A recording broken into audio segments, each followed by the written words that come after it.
I'm Matt Gilhooly, and this is The Life Shift, candid conversations about the pivotal moments that change lives forever.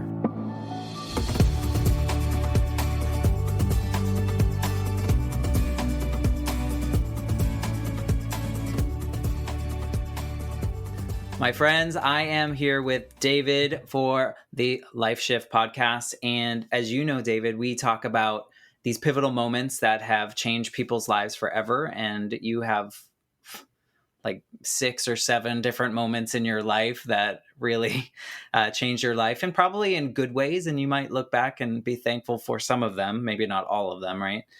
I'm thankful for all of them, I think. Okay, good. Well, before we do that, I just like to set the stage for people and say how we know each other, which we went to high school together, but I'm not sure that we ever did anything together. I don't think so. Yeah, I think you're right. We had mutual friends. Mutual friends. Knew, oh yeah, no, Matt, but like, yeah. And later in life, like social media, it's like, oh yeah, Matt. And like, oh, look at all these, oh yeah, okay, cool. Yeah. Get into adulthood and yeah. You know what? I've been talking to people, and we've talked a lot about how social media has, if used correctly, has been a blessing for so many of us that didn't grow up with the internet really, or social media part of the internet. We had our Microsoft Encarta, for our encyclopedia. Bringing it back. But it was, it's been good because I feel like I know what so many people from our high school are doing now. And it's allowed me to either passively pay attention or every once in a while actively engage with these people like we do every once in a while, but I still know what's going on in your life. Yeah. On social media.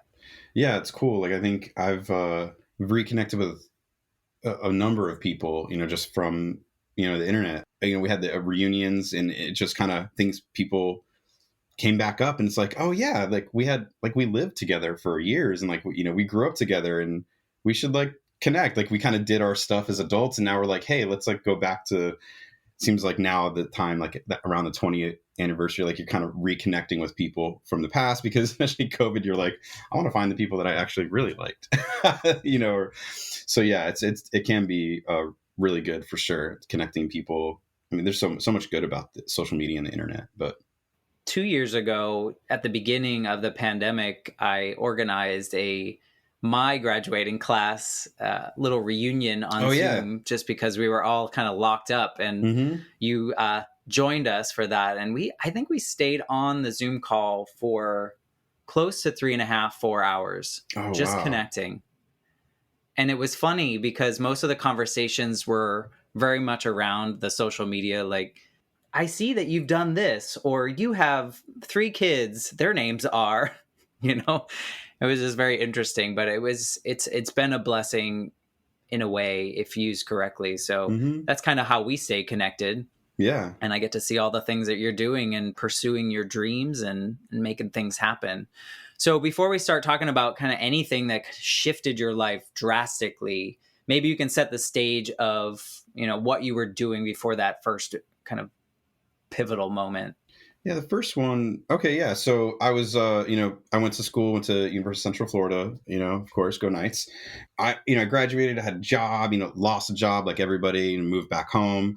Then I was like, went back to school. I'm going to pursue medicine. And so that didn't work out. And I was worked in home building because it was hot, and then watched the market crash in front of me. Then worked at a home builder, as a financial analyst. And that's kind of where I was when the first major thing. So I was working as I was originally a marketing analyst. So I went to school, got a business degree, marketing major, did some marketing stuff, and then wound up being a financial analyst for HD Supply, which is a large multinational supply, well, mostly in the US, but yeah, there's a supply company for industrial supply. And so I was working there, just kind of doing the 9 to 5, not really liking life, not liking work, not feeling inspired, feeling like there's something else out there, and like not knowing what I want to do. There's kind of the corporate grind that just gets on people. And for someone like me, so every 20-something-year-old's life is you graduate and then you have to work, and you're probably not doing what you thought you were going to do. Yeah. And then this wound up being, in my 30s though, like this is kind of moving up towards like that, the 30, around 30, I was working there. And cause I started there in like 2007-ish, I think. So I was 27 and I went through until about 32 is when I wound up the first pivotal shift maybe. but yeah, so that's kind of where it was just kind of the adult life working. There's so many times you're just like, I'm just doing the job to do the job. And right. For me, like I've always been connected to like doing good and being around people and just like feeling that things are being valuable and affecting people. Like my whole family is nurses, a few doctors, and a few teachers. So it's like everyone that's giving and helping. And so I feel like I've had that the whole time. Like I was a team captain in school, and like there's just always giving and always like putting people first, and what I was doing was not anywhere in that frame. And no one ever said like, hey, you should do what, follow your heart. Like at school, I don't know if you remember, I was the sports editor of the newspaper. I was also the assistant editor in chief for a year.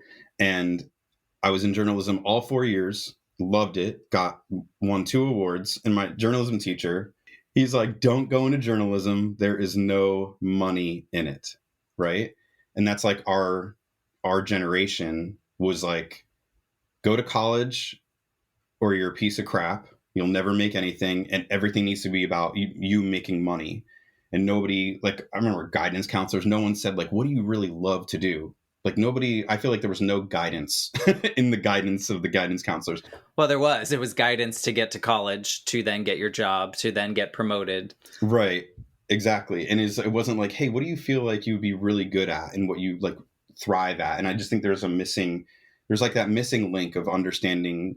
It was like, oh, you have to fit into the social bubble of what we've created and go be a good, cog in the social economy, in the economy. Like you go do your job, do your thing. And that's just the way everyone was raised. And so, yeah, that happened to me. It was like, I never thought about pursuing things that really made me feel good. It was like, oh, I have to do what my teachers say and what my parents are saying. And what society was telling you to society, do. yeah. Ultimately, that is what society talking, right? And so that's kind of where that was. And it's like, man, I don't feel like this is me. I don't feel good about doing this work. And then I would do charity work. I would do something, and I was an event chair for Relay for Life multiple times. So like I I helped coordinate raising like probably almost $1 million for American Cancer Society through Relay for Life's, UCF for 4 years, like downtown Orlando. Like I like loved doing that stuff because I felt like involved. I actually worked at Publix in the deli, one of my favorite jobs ever.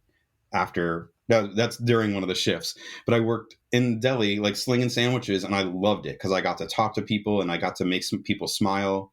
I was connecting with people, and so that was kind of wasn't taught to like figure like what makes you feel good. Just go get a job, and then we all kind of get to that point where I think COVID has shown us that everybody was like, we all collectively hate our jobs because we're just doing it because someone said we should do it. And we've never really given thought of like what was really going to make us happy because we're trying to satisfy some social stigma or the expectation of what you should do to be successful, especially as a man.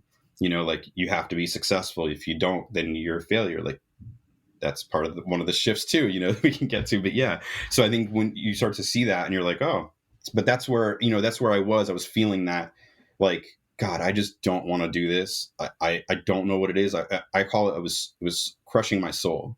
Like I felt like I had no life. I look back at me then and now I'm like completely different person.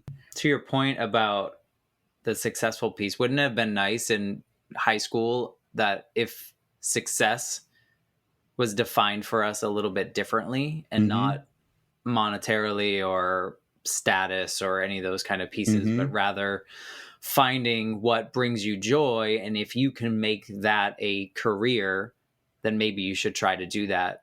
But I also think that the 90s and early 2000s were a lot different in the world. There were fewer. I mean, now people can create, the gig economy is very individual. You can do it at home. Right. You needed to have a storefront. You had to have a location to have a business, essentially. That there was no internet. I mean, there was, but it wasn't, It was like logging on 56K to, wait for AOL Messenger to launch, like it was not a commerce engine, like we have now. So agreed. But I think the principle is like, find the thing that, so like one of my friends is an artist, and there was no other, he was never going to do anything else. Brilliant artist, went to Ringling Art School, was never going to do anything else in his life. There's no way that he was going to go get some like 9-to-5 job. Never. But that's because that was just that's the way he was wired. And it's just like, nope. And he had that internal drive because he was so artistic.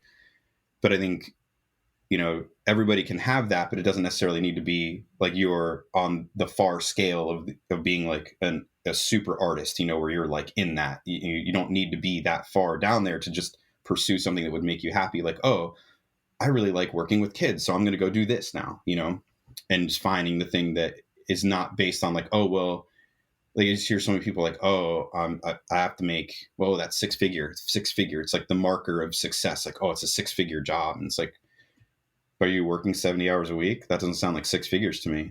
It sounds like 50,000 to me because you're working twice as much. But yeah. Yeah. And I think too, back then too, if you were a musician or something along those lines, there were a lot fewer opportunities because we didn't have the internet as it is now. So you really had to be signed by a label. You had to have, I was talking to my friend Alex yesterday, who is a musician, and talking about that time period in which you really did need a label behind you. You could get a multi-million-dollar contract, and then you compare it to now, nobody's really getting those multi-million-dollar contracts. People aren't really releasing full albums unless you are like on a major label. It's mostly a single culture. Yeah, so EPs, things have changed. Yep. Oh yeah. Yeah. One of my friends is a producer, and he works with like Young Thug here. And like, he was our neighbor, and he was just like, you would hear him beats all the time. And he was just like, just dropping singles all the time, and you have TikTok now. Like one of my friends, she knows like Ty Verds, like one of his friends from high school. And he just blew up on TikTok, and now he's like a music star. It's just like the opportunities are endless now. So yeah, I think this is the shift that's happening in our society, where we're realizing that we have a lot more power to control our lives, and we don't have to fit into the cog that all the people at the top of the system have created. And, people being little worker bees is good for the companies. It's not good for people. So at that point, you were kind of burnt out just doing the 9-to-5, what was required of you, what you were told to do. And then something major happened. You want to tell us a little bit about that? Yeah. Well, I got fired 3 days after returning from my honeymoon. It set things in motion where I didn't know what I wanted to do with my life anymore, because I felt like a failure. It's like I, lost my job, just got married, and, it was a political ordeal, good old boy supply company, internal departments vying for the same business from other things. I made a mistake. They made an example of me, put me on this thing, all stupid stuff that never needed to happen. And then, got railroaded, because that's what they do in corporate America. Someone has to be blamed, and, one mistake, or, it's just really, even went through like a performance improvement plan and passed it. And then all of a sudden I come back from my wedding and get fired. So that's not a really good way to start your marriage. And it could be if, oh, you found another job and better job and great, but that didn't happen. I worked in, that was in 2012, and I'd worked through the recession in a job, and didn't, now the market was completely different now. Like you had to do so many different things for the same role that I was never doing, because everything constricted and everyone was doing, a level up. Like somebody wanted me to do a SOX audit, which is an accounting audit, and, it's for SOX compliance, and it's SEC, it's all this stuff, right? And it was like, that's what my director did. And I was an analyst. Like, what do you mean? Like, so I couldn't get a job afterwards. And I was looking for all these corporate jobs, and I had lots of final interviews and stuff like that, but nothing would work. So I wound up going to, I was trying to find my way. I went to my friend's window film company and was like selling window film for commission. It was like, I just wanted to make something happen on my own. And I was tired of like the company culture. I just didn't feel like it fit me. It felt like it's not honest. It's not truthful. Like I worked for KB Home, and the VP of sales, she got mad at me when I would tell her like that the market was exploding and like we needed to lower prices because this is happening and that happening. She's like, no. It's like she never wanted to hear bad news because their sales, they would just want to keep making money. I just never felt like no one was being honest in a lot of things. It was all about how can we make money, and there wasn't as much integrity as I felt there should have been in a lot of that stuff. And I think that's just sometimes that happens in corporate America because it is all about the dollar, and that leads you to do different things a lot of times. Maybe not the right thing all the time. So regardless, I just wanted to do something different. And so I'm doing that, not making money. And there's like pressures to do stuff. And, from, the wife at home, like, the pressure of, well, life isn't the way that we're supposed to do it. And like, you need to get a job and you need to do this. But I want to do something different. I don't even know what I want to do. So there's a lot of stress and pressure around trying to figure out what I'm supposed to do with my life now, because what I've spent time going to college and doing that, it just kind of blew up and now I can't even get a job. And it's like, I just don't want to do this anymore. So I was trying to do different things and, smattering of different things. And it came down to like, I wasn't selling window film and it was all commission. And it's like, you have to get a job. So I go and work at a a headlight, like car headlight conversion, like little shop, making like, I don't know, $10 an hour or something like that. And 3 weeks in, my ex was the event chair for a relay. And so I was involved and went to it. And this is where the second shift happened. I wound up, we're playing football in the middle of the night, and I ran into a generator and almost cut my leg off. Oh, God. That was, it was a steel trailer. And so I ran into essentially a steel beam, and it just below my knee, and it, like an axe, just almost cut my leg off. Wow. And so that was not good. There was, greater than 50% chance I'd lose my leg that night. And then they were like, okay, now you might still lose it. You have 2 weeks to get through not having an infection, because it was, gaping. You could see the entire inside of my leg, everything, all the bones, like it was not good. So they were like, okay, passed, you're good. Then they're like, okay, you'll be lucky to walk without a cane. This is what your prognosis is in life. And so I took that as a challenge. So that's the shift number 2, and I'll kind of backtrack. There's other things I was kind of looking into doing while this was happening. And so then, I'm there, I don't have a job. I'm not making any money. I'm like lucky to have my leg, sleeping on the couch for 2.5 months because I couldn't lay flat. Like all this stuff, huge, massive, I had PTSD. Like there was a lot of stuff going on. Right. I was like, what am I going to do with my life? Like, I don't feel inspired. I don't feel like I'm doing what I want to do.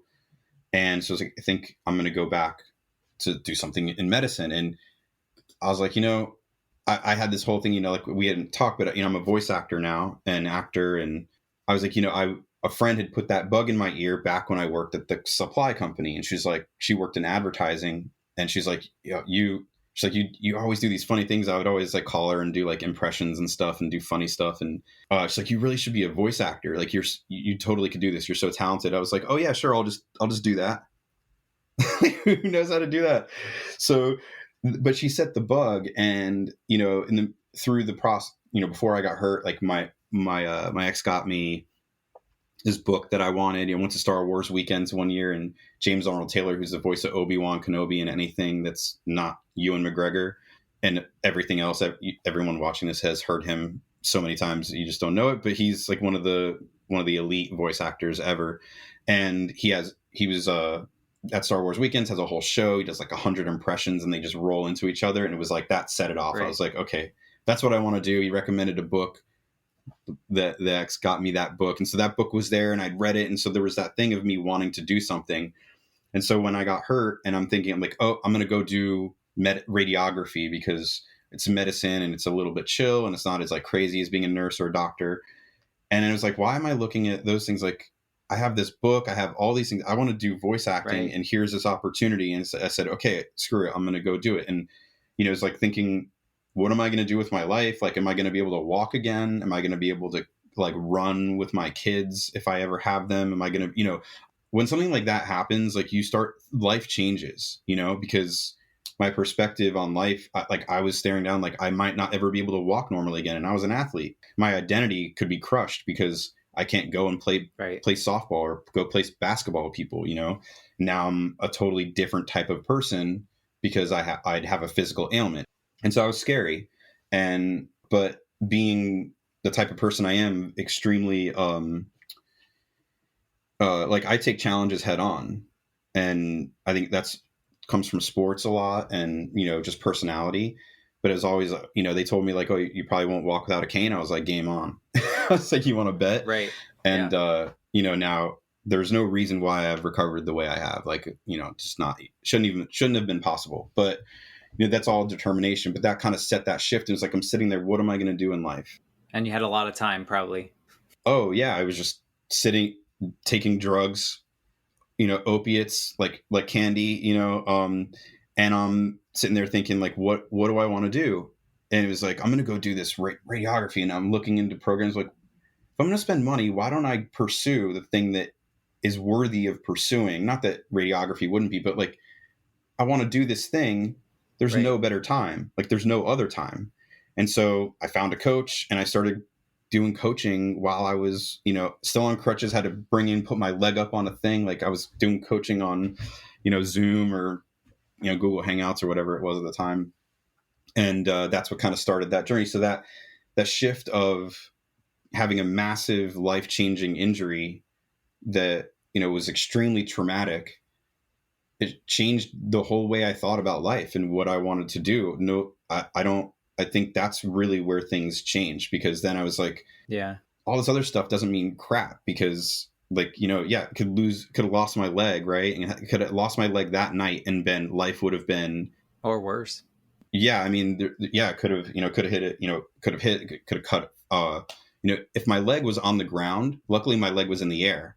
Like I was running and that leg was in the air. But if it was on the ground, I probably would have lost my leg, because it would have dislocated. It would have torn everything apart, and it could have torn the artery. Like I could have lost my leg. Absolutely. If my leg was on the ground, like the head orthopedic surgeon was like, this is like the worst injury he's ever seen. He's like, people, they get head on collisions and their knees hit the dashboard, they explode like mine did. And he's like, you know, so it's a very rare thing. And so, you know, that's how impactful it was for my life. And I'm just like, you know, I want to do the thing I want to do. I want to pursue the thing that I feel worthy of pursuing, instead of just finding something to make money, which was what was wanted at the time, you know, in my marriage and stuff like that. And it's what we thought we needed. Like, oh, we should have the money and the job.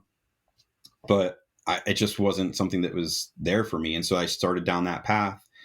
And that was like, you know, the massive, you know, shift, getting that ball rolling and getting into the industry and coaching and learning and just staying with it. Without that happening, I don't know that it would work. Right. I think a lot of people say that they're a product of the circumstances and the experiences that they have had up to that particular point. Mm-hmm. And so I would imagine that stopped you in your tracks, like mm-hmm. literally, and made you reevaluate what the heck you were doing. And I would imagine it's close to people that have these near-death experiences in which they're like, wait, I'm still living, so I need to do something with my life mm-hmm. that brings purpose and meaning beyond just the volunteer things that you were doing and such. Yeah. So I commend you for taking the thing that was back here all along, telling you what to do, to like jump head first. Yeah, were you able to make success out of that? I mean, at first? No, absolutely not. What did you learn from that? Oh, I mean, so much. I mean, there's a lot of things. I mean, in acting and stuff like, and I mean, a lot of stuff that you're doing on your own, you gotta do it and mm-hmm. just do it until it works, and not have the expectation. I think this is where it is. There's, when you go into something different that doesn't align with like the societal norms, mm-hmm. we bring the societal norms to this new thing. So voice acting is not being an analyst, you know? But I'm like, oh, it's 8:30 and I'm not at work. And, you know, it's like, but that's not what actors do. You know, it's like, and I still judge myself for not being a good corporate worker in the things that I do, because that's so ingrained in like hustle, especially East Coast hustle, and like doing the things and like always got to be working. And if there's 5 minutes, you could be productive. And, there's that kind of constraint of that has moved forward. And so you first started and you're like, oh, I'm just going to do this. And I got, for me, I got a coach, and now I know, wasn't the greatest training in the world. And, basically just trained me 2 demos with scripts. And so I got those, and I wound up getting an agent that, he connected me with. And then I started auditioning, and then I sucked because I didn't learn how to act. I learned how to do these scripts well enough to then be produced on a demo. And like, if I worked with you for a few weeks, that could happen too, because you would just do the same thing over, and you would just be mimicking that thing instead of really learning how to do it. It's kind of like, hey, here's the answer to the problem. And then you get the answer the first time, but you have no idea how to do the math to get there ever. And it's just like, well, I have the answer key. And so. Right. I wonder if your background as an analyst into moving into a subjective type field made you kind of like think, okay, this is the structure, this is how I do it, this is the formula, and then I produce a result, and then that should be good. Yes, but you know what? It's not me. It's every single person, almost every person. Now I'm a coach in voiceover. I run a voiceover school called Global Voice Acting Academy, and I help people get in the business all the time. And I speak on a lot of things. I'm kind of an influencer in the industry, and well known as I talk about rates, and I talk about a lot of stuff, mindset, and things that I think that are important, because we are so challenged with that. Especially, like you said, we're moving from one thing that we've done like all these years, and now we're moving into some creative field, and the majority, the average age of voice actors is like over 30, because it's so many people's second, third, fourth, fifth thing that they're doing in life, and now they're like, screw this, I want to do something I want, and it's like their side thing, and they're trying to make it happen. And so for me, it was like, I got those things with like, hey, I'm here. I got an agent. Oh my God. Like, I thought that's it. Right. I made it. I'm a voice actor. And then I sucked, and I couldn't book anything. And so, and this is what happens because you're training, and you just don't know how hard it is to be that good to book, especially jobs that are coming from agents, and, not your own, not just some small, like, internal video that they don't really care. But you find out, hey, this is really, really difficult. And then maybe you do it once and you book, and you're like, yeah, now what?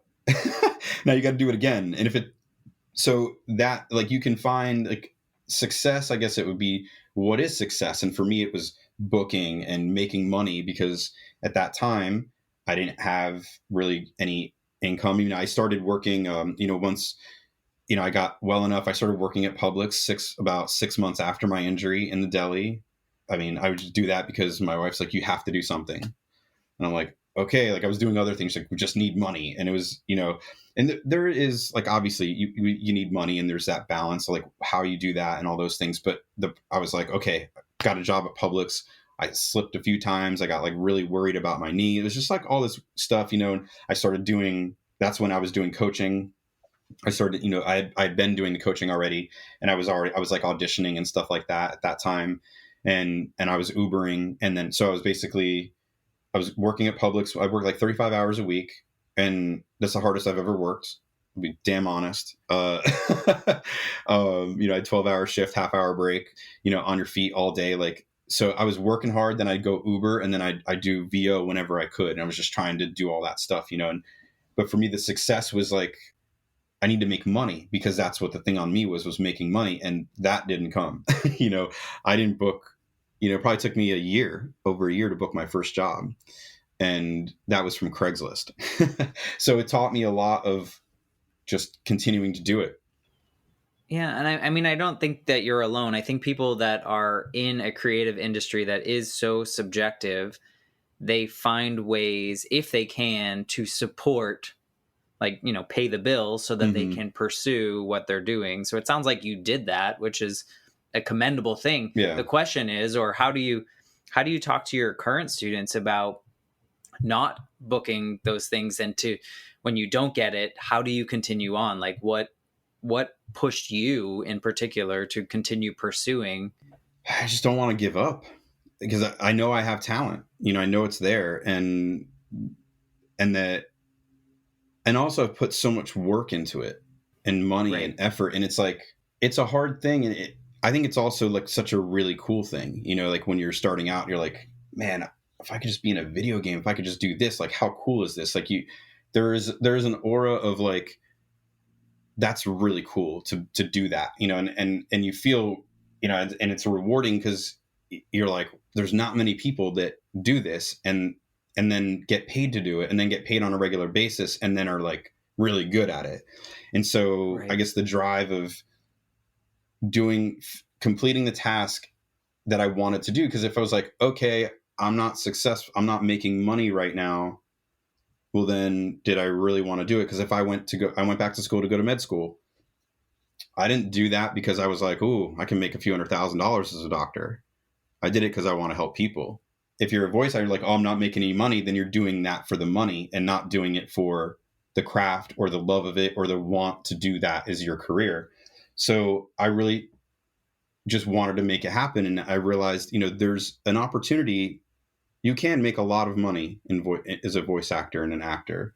And it's not to say like, oh, that's what you're chasing, but there is, like, your life can change in a week. Like I booked my biggest job last week, essentially. And congrats.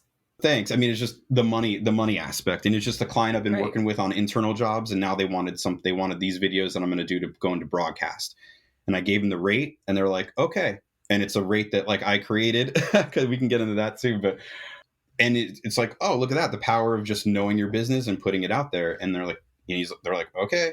And, it's not a lot of money, but it's over $10,000, and those don't come around that often. But then they start to, and like, so my friends are like, that happens every month or every couple of weeks, they're booking like these big things, and the snowball just rolls downhill. And all of a sudden then they're like, oh, we have to renew that. And you don't do a thing and you get 10% more. And so they're like, oh, great, they renewed it. Now I get more money. Or if you're in the union, you just get residuals, and like, wow, I just got a $2,000 check. Wow, they must have run this again or something, So the ability to have a great life financially is there if you stick it out and you're good and you do the right things. And it's very difficult for that to happen. And that challenge, I think, is like, I want to be one of those people. And some of it may be like, I want people to see me as being good, a little ego. That there could be some of that, and I'm not going to lie. It's cool to like be known, or to, be like, oh, like the people that are actors, like, there's a coolness to it. But for me, it's more about the work and being able to do that, to be like, hey, trading.com booked me to be the voice for them, like, it's like, wow, I'm good. And so like, that's your validation, I think, and so that's what, you get those wins, and then people tell it, like, just stick it out. You're good, you're talented, you'll find your way. And that's kind of part of it. Like, that's what I tell everybody, is that everyone's journey is different. And that's in life and in voiceover. Everyone's journey is different. We've all had our different roads. We've all had our speed bumps. We've all had our stop signs, red lights, we've all had everything, and it's all different. We live different lives, but our journeys, we live together, but all of our journeys are different. And in voiceover, it's who you are. It's not a voice. Like, so many people are like, oh, do a voice. And that's not what we do.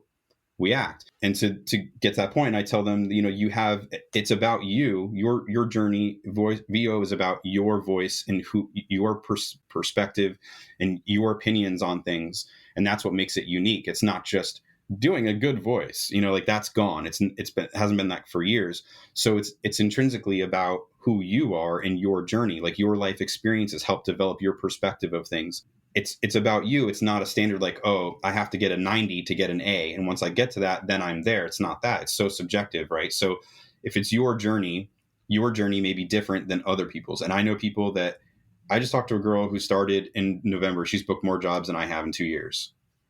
My thing is like, no, sink into the craft and know that what you're doing is good, work at it, and just be patient, and your time will come. And that's happening now. People Now, before there wasn't diversity, casting was so different years ago. And so now there's a lot more people that their time is in the sun because now there's more things being created for them. So it kind of goes along, like your voice is going to come in life, like you're going to have different things that happen, but it's like the road, and that you're doing the work and not that you got to the destination, because the destination could change. Maybe you want to take a pit stop. Like a lot of times we look for the end result instead of just being present and doing the work today and what we're doing right now. Because tomorrow I could get hit by a car and die. And, so that's kind of what I say, like, enjoy what you're doing for today. Don't worry about the end result because you don't know what that's going to be. Do you think that you are more driven to pursue the coaching part of voiceovers, but also your own thing based on how much you hated working like that corporate 9 to 5, felt just stuck in the circular motion? Do you think that you are better now because you did that? Oh, yeah, 1000% for sure. I mean, it showed me what I didn't want, and what I knew felt icky and gross and not inspiring, and not, now I feel like I'm inspired because I get to inspire people all the time, either through, I do fitness stuff and, health stuff in social media a lot. Or did, that's a whole ball of wax. Like sometimes I'm gone for weeks and months, but yeah, like helping people, inspire them to chase their dreams. And because it's hard, right? It's so hard to chase a dream like that. Because it's not the norm. It's not what we've taught in society. So being like that, kind of like a guide light for people to realize their vision, realize their dreams, and not be held back by, oh, I'm not doing this, I'm not doing that, like kind of old world thinking that we've all been programmed with, and then moving into something that is completely artistic and just different than most people are doing.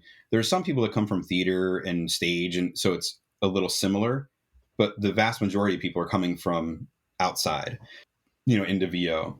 I asked that because I wonder if you would be, well, I know the answer to this, but I wonder if you would be who you are, what you're doing, had the 18-year-old version of you gone into voiceover at that point and tried to make it happen. Yeah, no. Yeah, not at all. Do you think you would have given up? Yeah. Oh yeah, for sure. Yeah. Because I didn't, I was tired.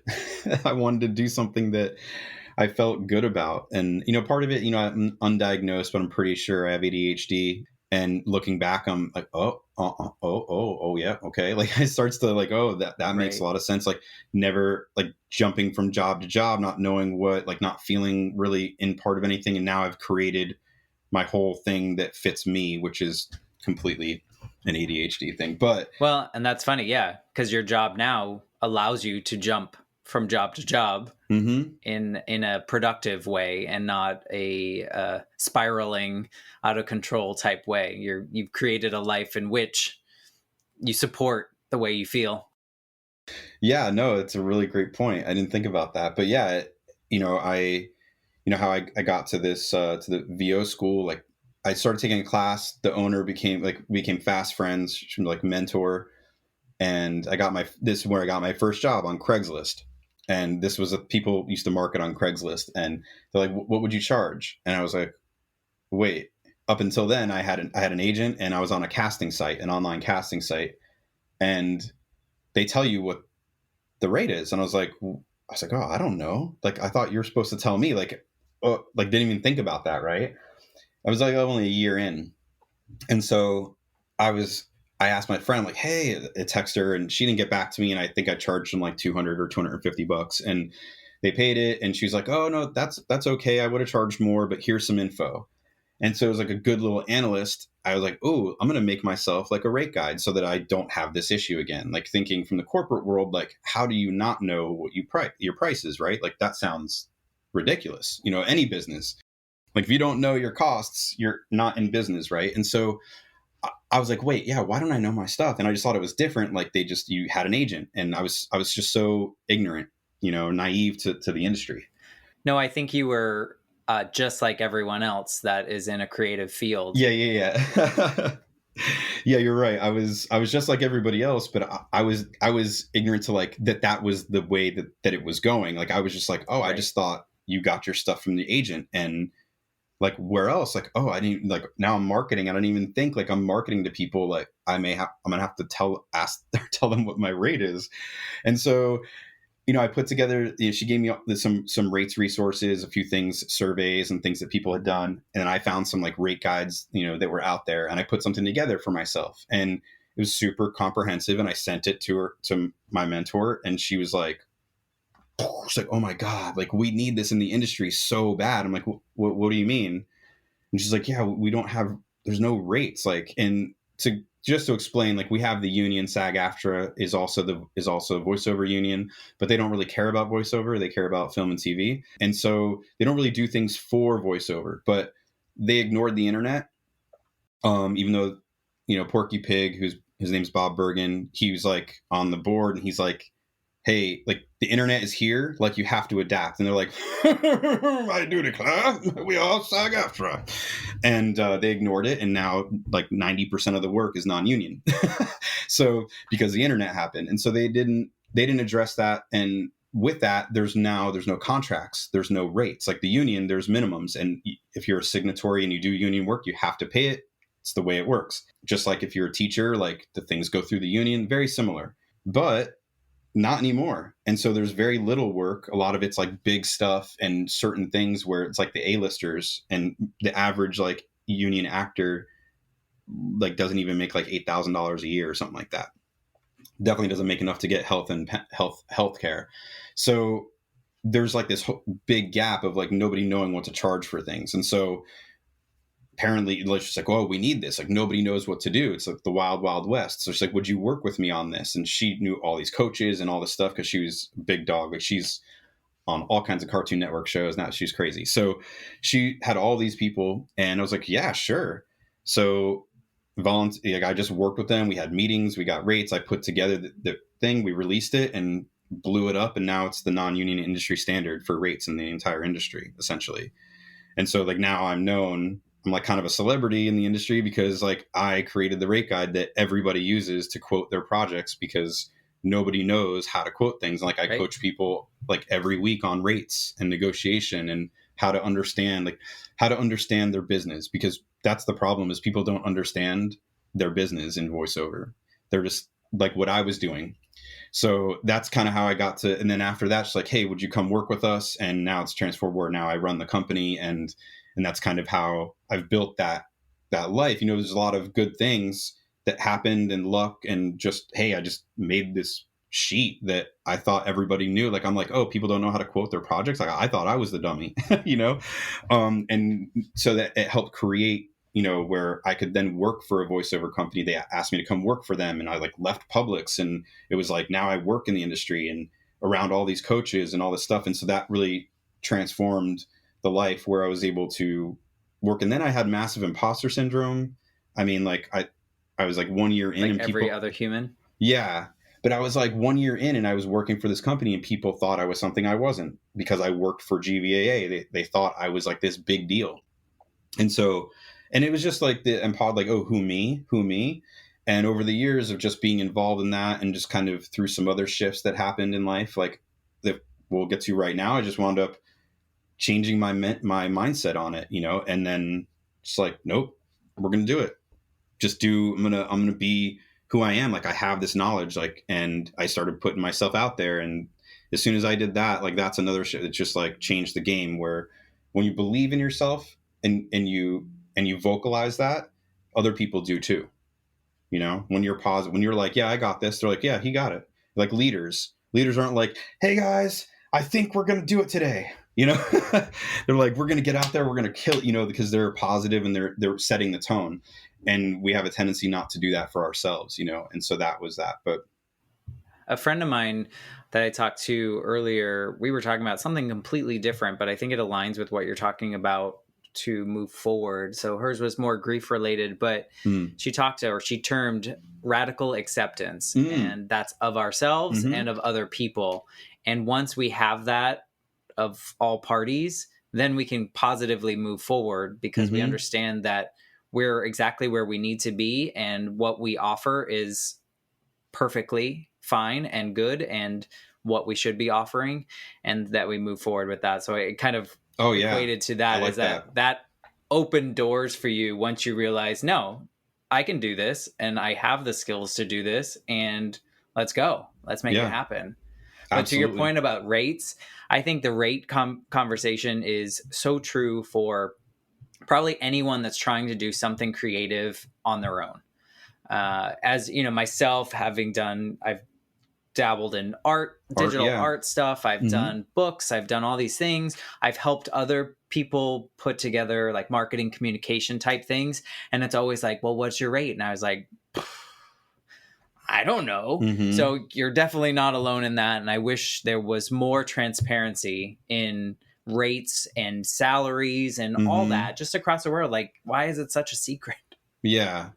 I mean, I think that's some people like, it's the competition thing, or they don't, and that's where it's like this hyper competitive thing. And if we were just like, hey, there's room for everyone to play, like that's kind of the way I look at it. Like, I hate to say this, a middle-aged white dude, the middle-aged, and there's like, there's only so many things that I'm going to be a fit for, like when casting, they want like a 25-year-old black guy, like that's not me. Right. So I can't do that. Like, and that's okay. And it's like being like, there's things for me, and the things that are for me are for me.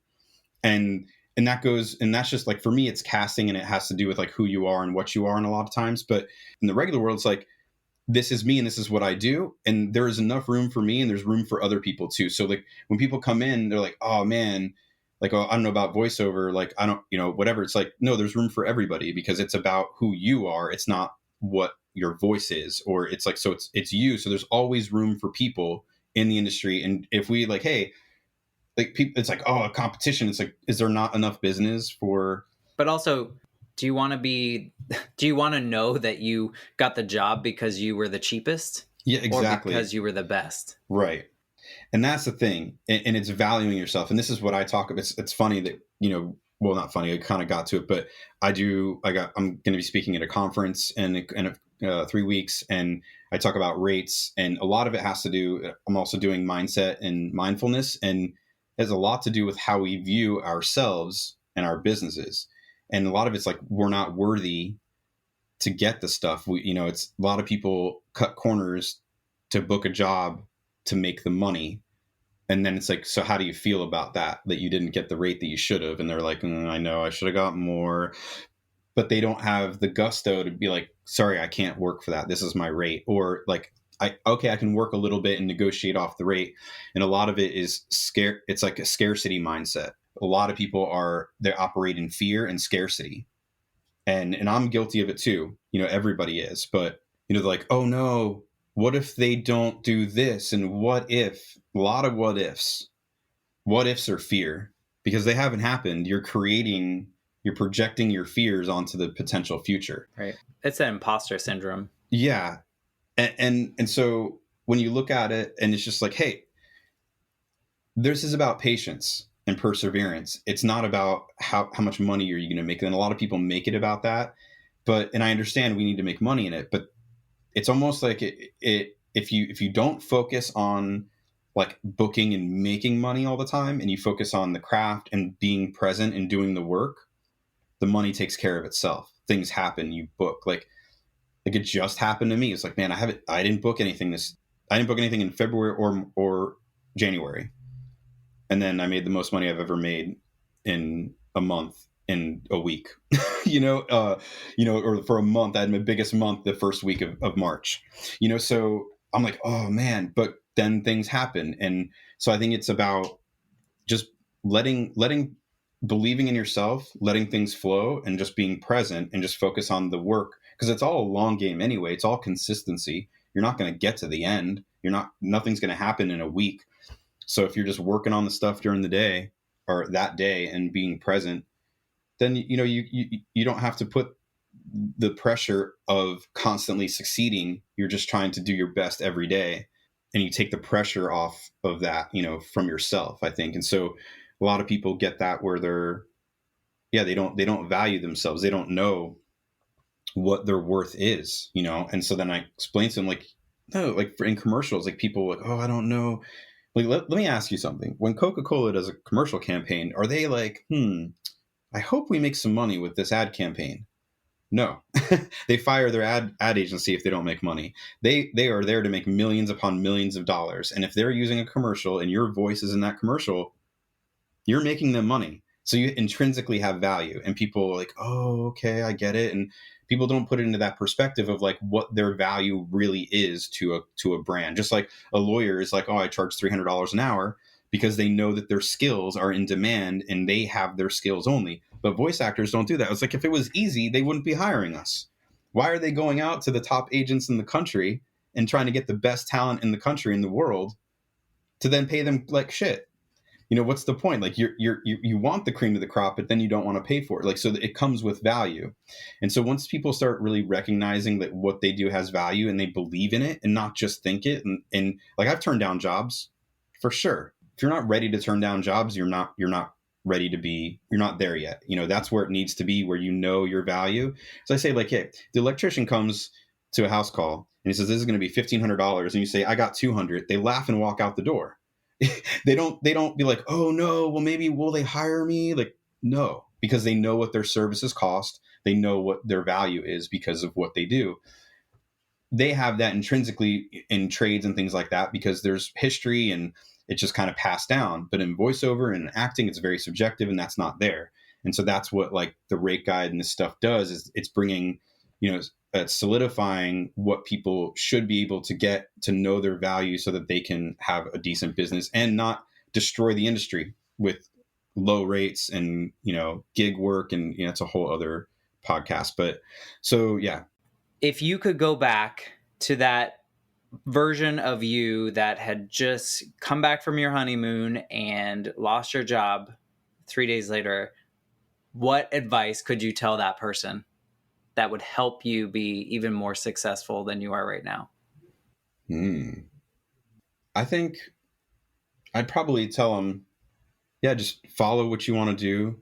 Don't ignore the noise, and don't worry. It's all going to work out. So don't stress about what's happening in between, you know.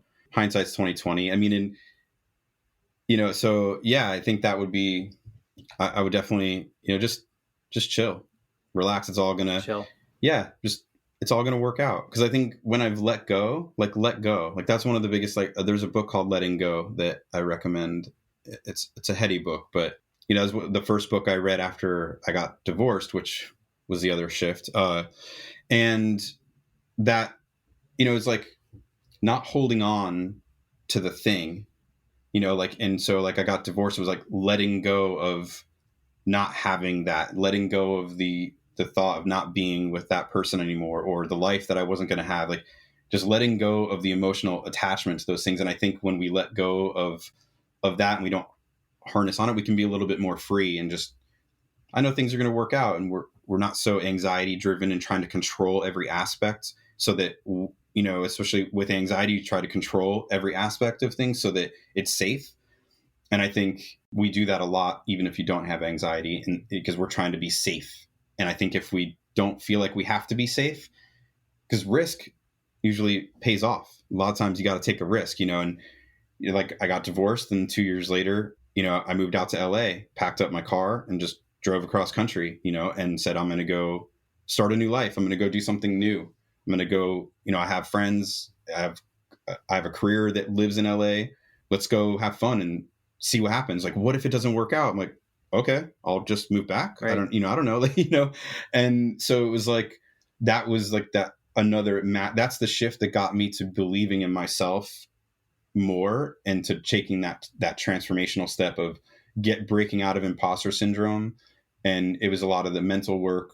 I've done a lot of like shadow work and working on who I am and those things, and that has all contributed to it. But I really think taking that massive risk and betting on myself. And that's the thing. When you bet on yourself, that's great, because it's house money. That's what it is. You're like, I bet on myself to move across the country and make it happen. And I did it because there was no other option. And if it didn't work, then it didn't. And I moved back. But it's all about that first day, instead of being like, well, what if it doesn't work out? I don't give a shit about what ifs. It's like right now I'm there. Right now I live in LA. Right now I'm a working, successful voice actor and coach. Those things could change, but that shift helped me to understand more about me. And so I think Right. you asked me in the beginning, are you grateful? Are you grateful for all of those? And absolutely, like, obviously who wants to get divorced? Nobody wants to get divorced. Nobody wants to almost cut their leg off. No one wants to lose their job right after they get married. But those things shaped me to who I am right now.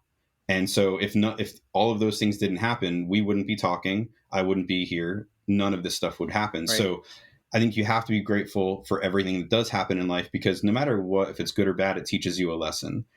And that's, and there's challenges to overcome, obstacles to overcome along that journey.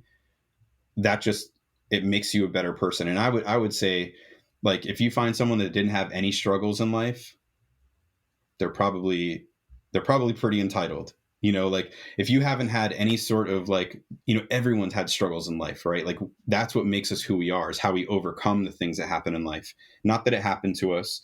Like, I could have just been like, oh, poor me, and not worked 7 days a week on my therapy, and I would not be able to jump, run, and live a normal life. Right. And if I said, like, oh, poor me, my wife left me, and, didn't want to fight for our marriage, and poor me, blah, blah, blah, blah, blah, I would have been depressed. Instead, 2 weeks later, I was like, this sucks, but let's move forward. And of course it was hard, but the mentality was like, hey, okay, if you don't want to be with me, then all right, then I don't need to waste my time with that. And that was the mentality, like, I'm moving forward now. And that taught me to, all those obstacles can change us and form who we are.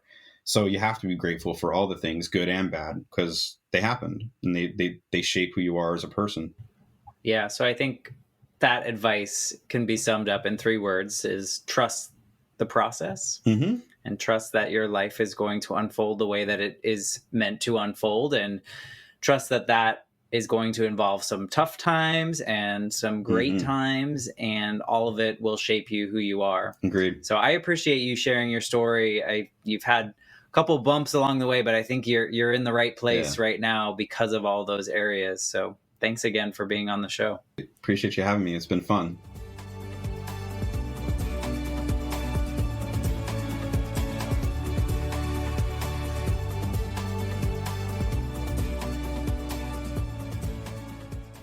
You've just listened to the Life Shift podcast. Please subscribe to the show on Apple Podcasts, Spotify, or wherever you listen to your favorite podcasts.